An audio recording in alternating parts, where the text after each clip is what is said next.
Hello hi guys, welcome to my channel. காலையில் என் friend phone பண்ணி உடனே கேம் உள்ள வாடானா. சரி, நானும் வேகமாக கேம் உள்ள வந்து பார்த்தா தான் தெரியுது யூஜி பண்டல் ஃப்ரீயாக தராங்க. சரி, யூஜி பண்டல் எடுப்போம்னு சொல்லிட்டு பார்த்தா கரெக்டாக அப்போ தான் அப்டேட்டு கைஸ் இன்னைக்கு. சரி, இது அப்டேட் பண்ணிட்டு வந்து பார்த்தா கைஸ் இது அனிமி ஃபேன்ஸுக்கான ஒரு தரமான அப்டேட்டு கைஸ். ஏன் நான் சொல்கிறேன்னு பார்த்தீங்கன்னா இந்த வீடியோ லாஸ்ட் வரைக்கும் பாருங்கள் கைஸ், அப்போ தான் உங்களுக்கு புரியும். இங்கே பாருங்க கைஸ், யூஜி பண்டல் வரும் 1400 ஃப்ரீ டோக்கனில் எடுக்கிற மாதிரி விட்டுருக்காங்க. இதில் டெய்லியுமே ஒரு டோக்கன் ஒரு 50 தராங்க கைஸ்.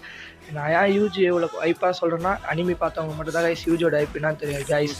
யூஜிக்கு மேலே ஒரு ஐப்பு கைஸ், நம்ம சட்டோர கோஜோ. இங்கே பாருங்க கைஸ், தலைவன் பார்க்கவே சும்மா பேடாஸாக 6 வயசு வச்சுன்னு எத்தோடனே அவனுக்கு ஒரு ஃப்ரீ ஸ்பின் கொடுத்தாங்க. சரி, ஃப்ரீ ஸ்பின் போடுவோமேன்னு போட்டால் அதில் ஒரு 5 டோக்கன் கிடச்சிது கைஸ். சரி, 5 டோக்கன் கிடச்சி 3 டோக்கன் தான் அடுத்த ஸ்பின்னு சொல்லிட்டு அதுவும் போட்டிருப்பேன் கைஸ். பார்த்தா அதுலேயே இவனுங்க ஒரு கன் பிளேட்டை கொடுத்துட்டு போடான்னு அனுப்பிச்சி விட்டாங்க கைஸ். யாரெல்லாம் நீங்கள் கோஜோ பண்டில் எடுத்தீங்கன்றதை எத்தனை ஸ்பின்னில் கிடச்சிருந்ததை மறக்காமல் ஒரே ஒரு கமெண்ட் பண்ணுங்க கைஸ். அது முன்னாடி எல்லாம் பார்க்கலாம், ஒரே சப்ஸ்கிரைப் பண்ணி கைஸ். பாய்.